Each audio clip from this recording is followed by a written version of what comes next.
Hey everyone, welcome. Oh, there we go.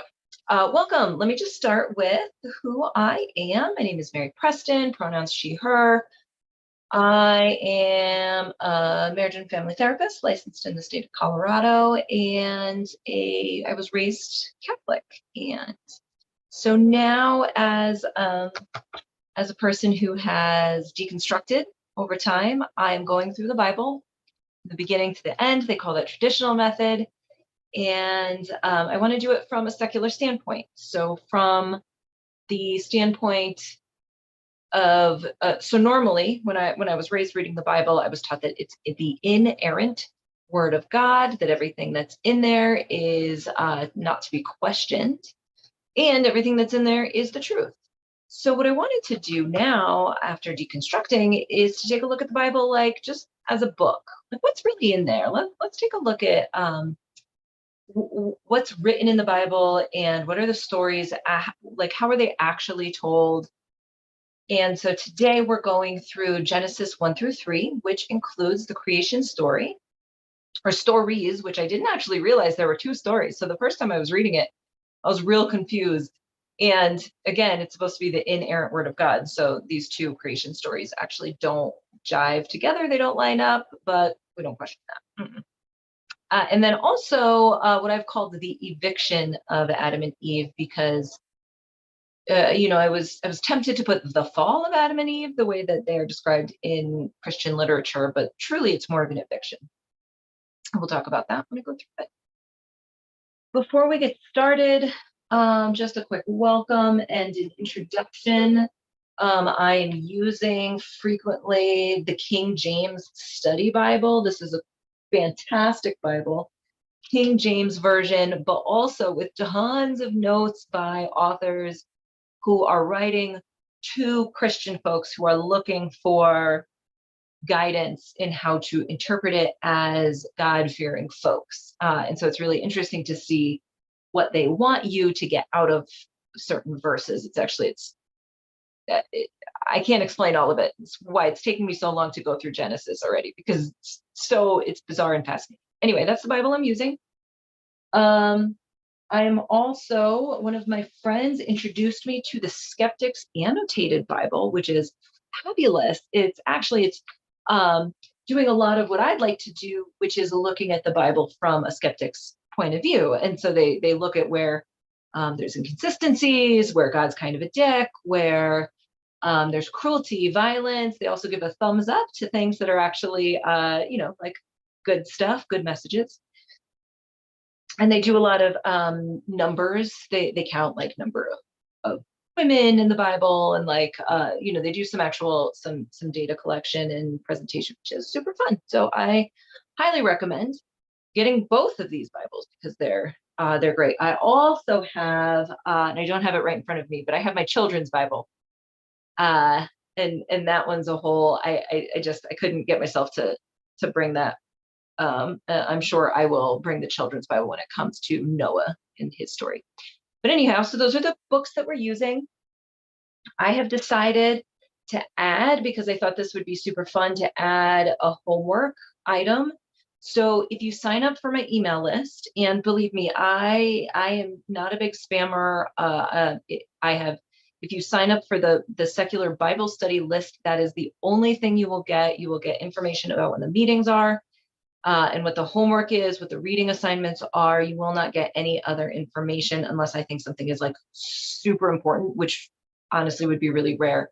If you wanted any of my other information, I have a different email list. So if all you want is Bible study information, sign up for that Bible study list.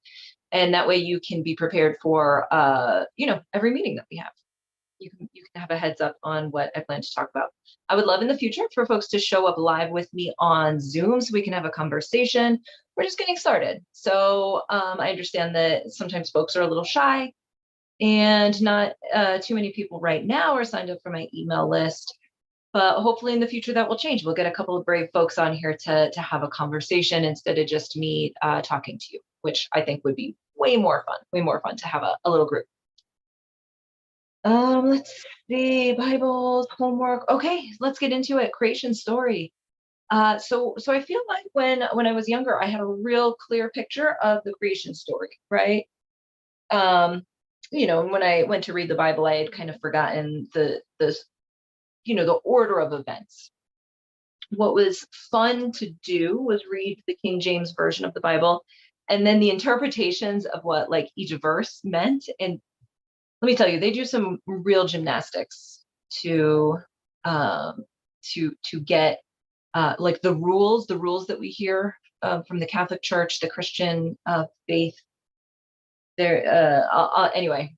So like verse one of the whole Bible is basically that God created heaven and earth. So first, let's start off, right? So what is Genesis chapters 1 and 2? Genesis chapter 1 is apparently one of two creation stories.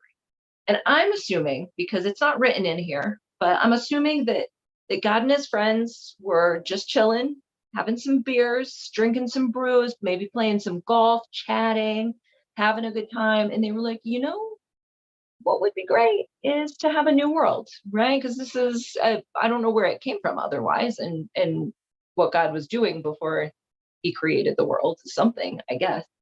So then we get to where we know what God is doing because he begins creating things. He begins in this very specific order, which the authors of this study Bible would have us know are inerrant, no mistakes, 100% true and accurate. This is very important because then they glean some very interesting ideas out of it. So first verse is that he creates the heaven and earth. And in the study Bible, they use this to prove, they actually use words, proof, one God created the world. So it disproves atheism, agnosticism, polytheism. It disproves all of that, which I thought was a big stretch, but I don't know. No, make up your own minds what that means. Anyway, so heaven and earth created. And then day one, he creates light, which is day. And then he creates night, which is darkness, but already apparently it existed. He just like calls it nighttime because he created day. Day two, we get the firmament, which is he is dividing the waters from the waters. Some kind of a in between now. And this firmament, it didn't say in the verses, this is just the study Bible's author's interpretation, is that this firmament is heaven. And then day three, he creates dry land, which is the earth. He names the sea, and creates grass, herb seeds, and fruit trees. Good night. Next day. Day four, he creates the sun and the moon and the stars. So I don't know what the other lights were before. I don't know where it was coming from, but now we have sun, moon, stars. Day five, he creates all of marine life, all fowl, and in the King James Bible, whales. So I don't know if those are, I think maybe there's another interpretation for that world, but I really enjoyed that in the King James Version. Marine life, fowl, and whales. Also, King James Version Bible authors have decided that because this verse is written in this way and that all of things were created in that one day, this disproves evolution. Proof, because it is written in this verse. Day six, we have now all living creatures, which includes cattle, creeping things, beasts of the earth, man, male and female, this creation story says. And also, apparently, day six, God gives man permission to eat all the stuff that is on the planet. Chapter 2, day 7, we take a rest because apparently very exhausting to create a world. And God needed a break. So when I was reading this, I thought then it restarted somehow, right? Because all of a sudden it rained and he creates man. after he didn't have anyone to till the ground, it says. I don't know, it's very bizarre.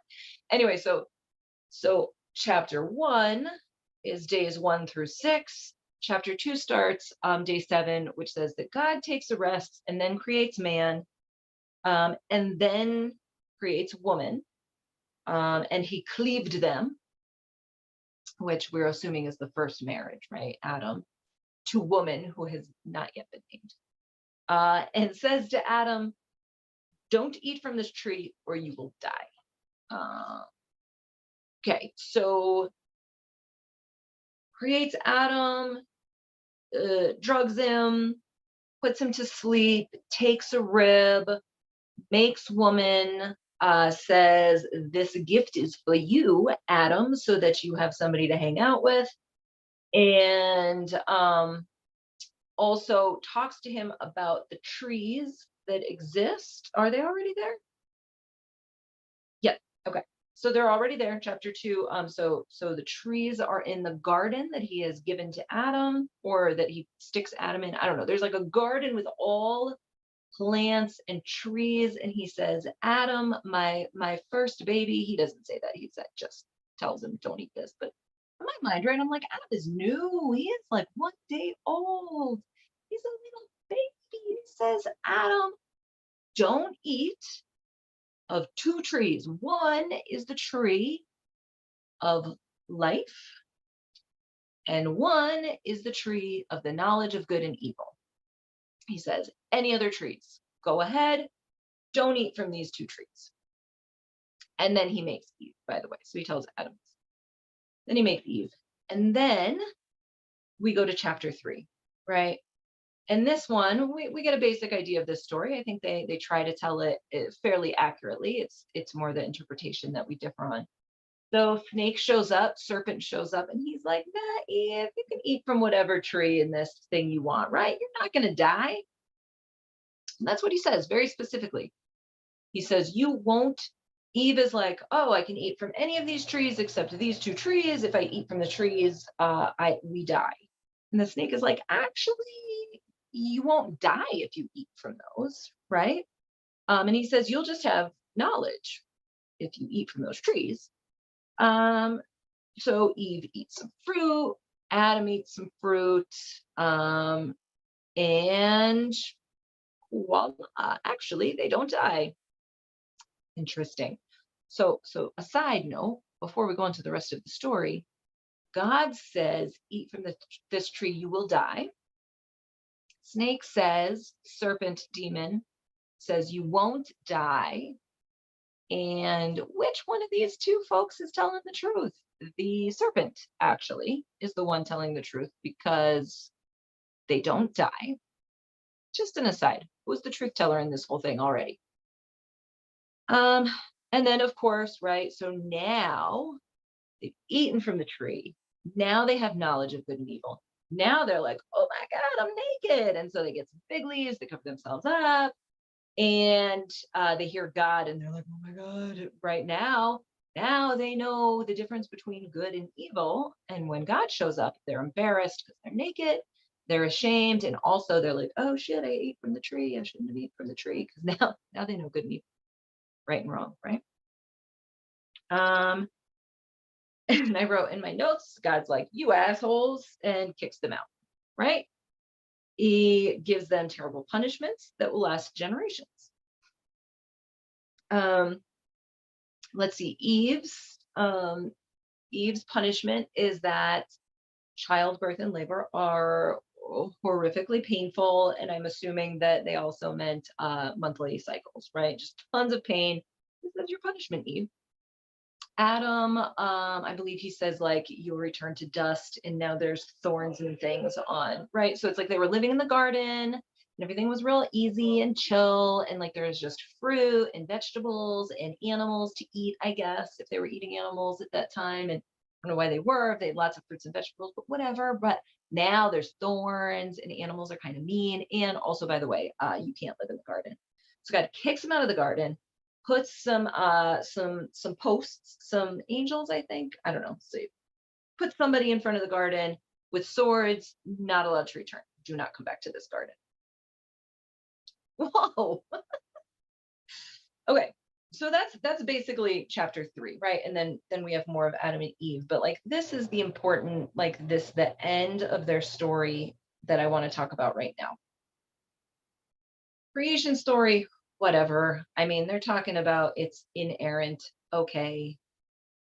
I mean, it's just a list of like when God created certain things. You can take that as fact, or you can follow science and evolution. I guess take your pick. When it comes to Adam and Eve, though, I've got some real problems because one, like I said before, they are like days old, right? They're just born. And so either, right, either this is an inerrant book that has only the truth, which means that God created man as an adult and then woman as an adult. And so any knowledge and information they have is given to them by God because they had to learn it, they had to have it already. Or they were born a long time ago and all of the knowledge they have, they learned over time living in the garden. And therefore, this is not an inerrant, you have to take everything as fact book. Either way, let's look at it the way that folks want you to read it, which is that everything is true in here, right? So Adam and Eve, like 1 or 2, let's even say a week, maybe they're a week old when they eat from the fruit. I don't know, right?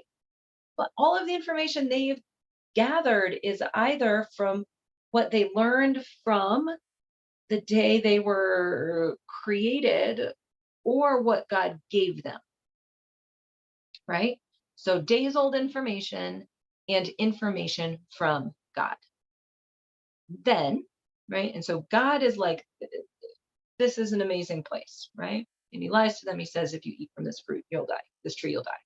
Serpent shows up. So here's my question. Okay, so many questions. Okay, one question. Why should Eve assume that the snake is lying to her? God has put Adam and Eve into a paradise where everything is perfect and wonderful. So why should Eve assume that this creature that God put into this garden is lying to her? Right? Like, why wouldn't she assume that this is a benevolent creature that's just giving her information? Okay, that's one question I have. What was the next one? Okay. So let's say that the the so the creature is evil, right? And how is Eve or Adam supposed to know right and wrong, right? If we're reading this book the way that that they want us to interpret it, Eve should have known better that because God said, don't eat from the tree, that the right thing to do, the good thing to do, the like, I don't know, holy thing to do is to believe God and not what apparently she should know is like a demon or a bad creature. So she should know that she should make a better choice. Okay. So she should have known this before she ate the fruit that gave her the knowledge about what's good and what's evil. Are you seeing the catch here? I'm assuming before we ate the fruit, we didn't know about good and evil, but she should have known that the serpent was evil and that God is good. And she should have listened to what God said and not what the serpent says. But how did she know if she hadn't eaten from the fruit yet? It's a trap. It's a total trap. Okay. So then, right, Eve and Adam eat of the fruit. And then God, I don't know about you, but this seems to me like a bit of an overreaction from God in this moment. So he puts baby Adam and Eve, baby adults, because they're adults, but they're babies because they're days old, sticks them in this beautiful garden, says, eat anything you want. Then put some trees that like apparently are very important not to eat from, and puts them in the garden with them. And then, because he makes everything, right? Did he not make the serpent? Where did the serpent come from? So he makes a serpent who comes and lies to Eve, although he didn't lie, right? Didn't lie. He told them actually the truth. Makes the serpent to come tell Eve to eat some fruit. And then when she eats the fruit and feels the effects of the fruit from this tree, God is so pissed off, he punishes Eve and Adam for ever, generations into eternity, punishes them forever, kicks them out of the garden. He kicks them out of their home, and then makes the rest of the world threatening and violent. And we are supposed to learn from this story that what you're supposed to do is listen always to God, right? Never question God. And I guess, like, yeah, don't question God, or freaking horrible things are going to happen to you. You're going to get kicked out of your home. You'll be exposed to violence and cruelty. Your generations of children will be punished forever. I mean, sure, we can take that lesson.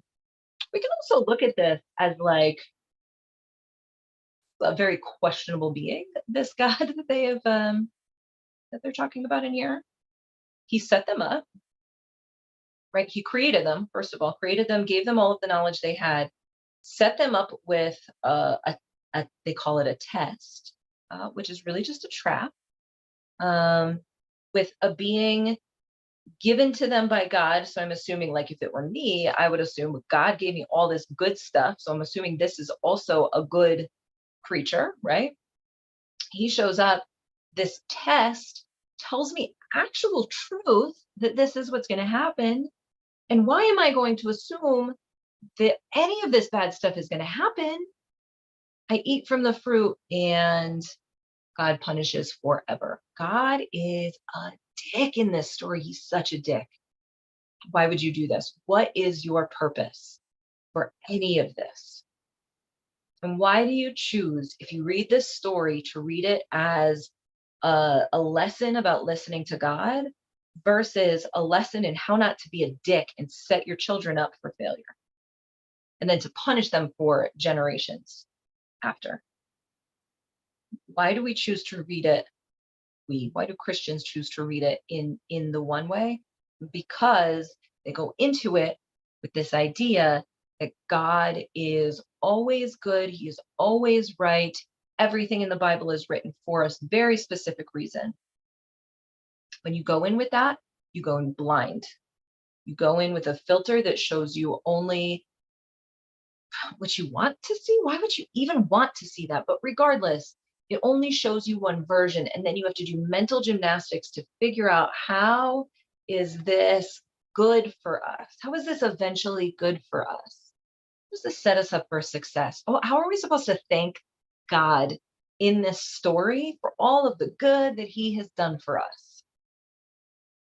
This is why it's taken me so long to get through Genesis, because this story, this very first story, God's very first interactions with humans, like, this is supposed to be a God that we believe has our best interests in mind. Whether or not we believe he's like a loving and kind and compassionate God, or like a parent type of God that's always teaching us lessons, like, this is the God that you want to follow. This is his first interactions with humans, and he set us up and he kicked us out. I think that's all I want to say about that. It really pisses me off. Anyway, next week we're going to talk a little bit about my questions about where all of the rest of these people come from, because we talk about Cain and Abel, and then like somehow Cain finds a wifey somewhere, either Eve's kid or anyway, lots of questions. I will figure out which chapters we're going to look at, but it'll be the next 4 through like 6 or so. We'll check those out.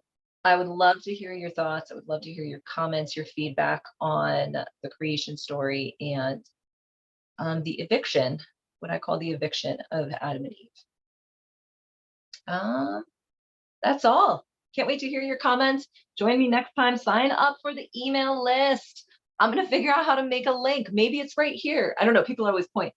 Sign up for my email list. It's probably not right here. I'm going to see if I can make it go there. Okay, sign up, get the homework, join me, and maybe join me live on this video. It would be so much fun. So much fun together. Okay, I love you all.